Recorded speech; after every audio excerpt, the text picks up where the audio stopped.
Okay. So candidates, you have 2 minutes to respond, and in general, the questions are, under your leadership, how will you protect the quality of life on South Hill?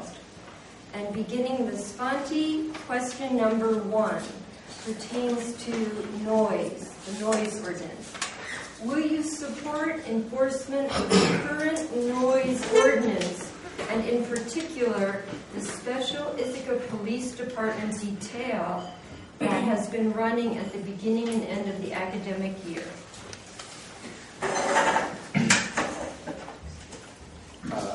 Good morning. Good morning.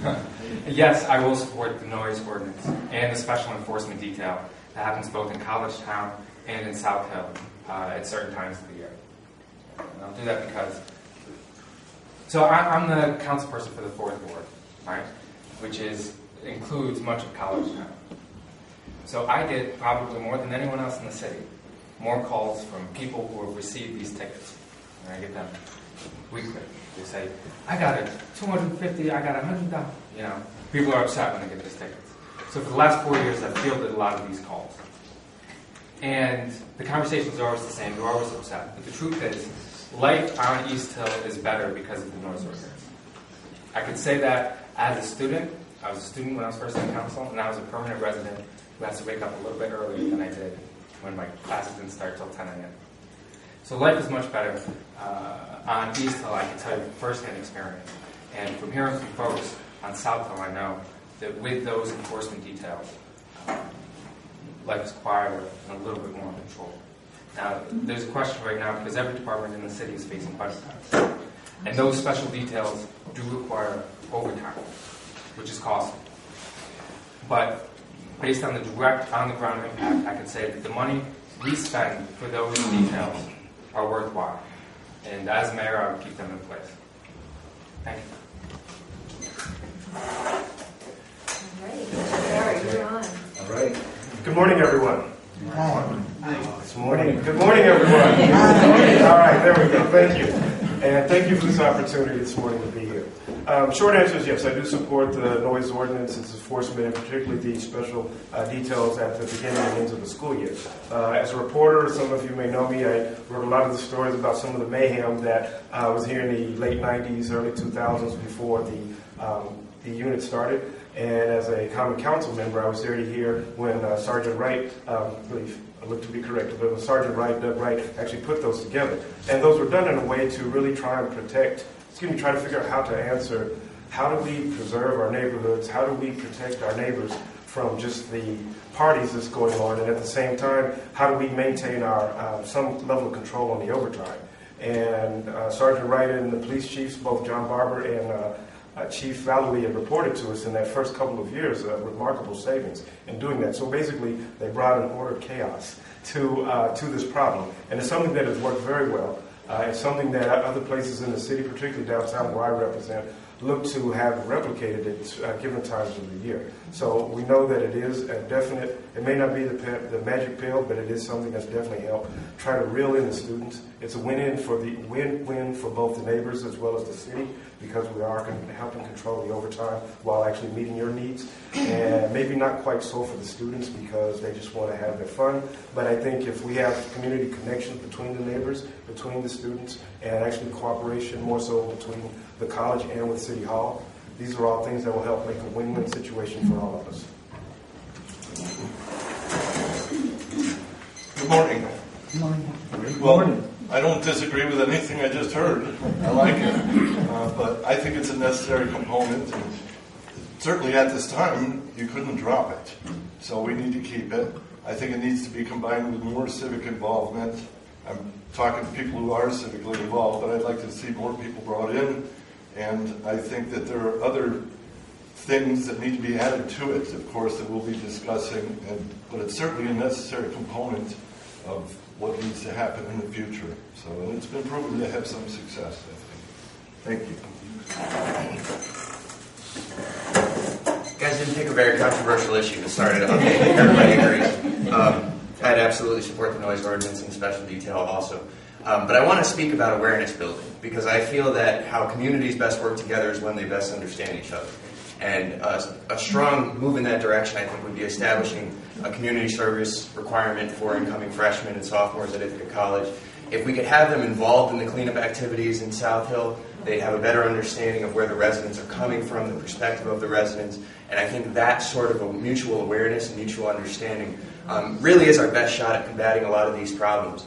Svante also spoke about the funding issue of keeping the special details alive, and I think that's an important thing to note. Our city's obviously in a large financial deficit working with, and I think we have to work with our local police department, with the college police department, and a community service detail, perhaps even with the student police organization, to find more ways to keep a greater presence that we can actually afford, because as all of you know, as I know as a homeowner, our taxes are way too high. We cannot keep adding expenses on them to the taxpayer. So we have to figure out ways to keep the protection, keep the public safety and quality of life high while working to reduce our taxes, because quite frankly, we need both of those things to happen, and generally they don't happen at the same time. So I would put the focus mostly on building mutual understanding, and I believe that would make us in the best position to make a significant impact on our neighborhood. Thank you.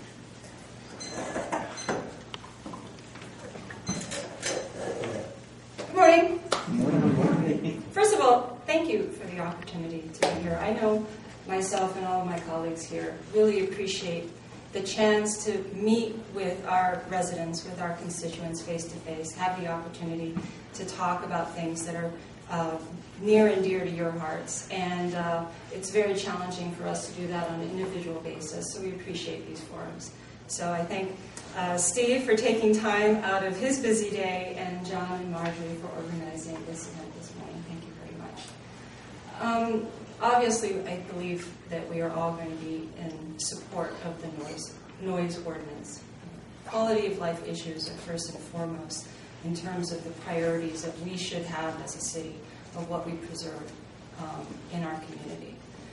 The difficulty that we have here on South Hill and in College Town is the feeling that I'm sure every one of you must feel as a resident of a Groundhog Day type of scenario. You're waking up, and yet again, you have the same situation you had yesterday, you had the weekend before, you had the year before, and the year before, and the year before.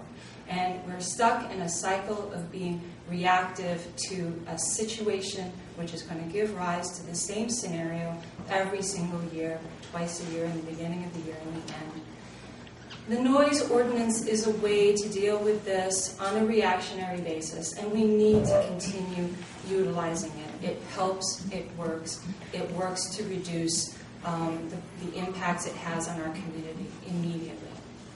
But we cannot stop here, and the conversation should not begin and end with the noise ordinance. What we should be doing is looking at the larger structure that is giving rise to this occasion, which occurs again and again. And this is coming from, in my belief, the slow dissolution of homeowner-occupied residences and the increase in population and density of renter-occupied homes. And until we are able to deal with that, I'm sorry, I thought that was a warning. Yeah. Oh, okay. So we will give way to the other next We'll one. get into the ramifications in other questions. Okay, I'm sorry. All right, Stephen, we're up to you. Okay. I want to heard what Cynthia said about thanking you all for inviting us here. It's not often that the Common Council seat is a seat that has opposition. So for us to get a chance to actually tell you a little bit about what we would do as Common Councilors, it's a great opportunity. One of the big things is that the mayor's, there's a lot of focus on the mayor's race, that there's not a lot of focus on Common Council races, and the mayor is not a voting member of the Common Council. So the people who are actually going to make a change in the quality of your life are the people that are going to be in the Common Council. With that said, I agree with everybody here. The noise ordinance is really important, and the special detail is incredibly important. What I disagree with is that we have to pay for it because it's something that doesn't really impact. I mean, it's something that impacts us, the quality of our life, but they get it for free. What I would suggest, as a Common Council person, is that we increase the fine.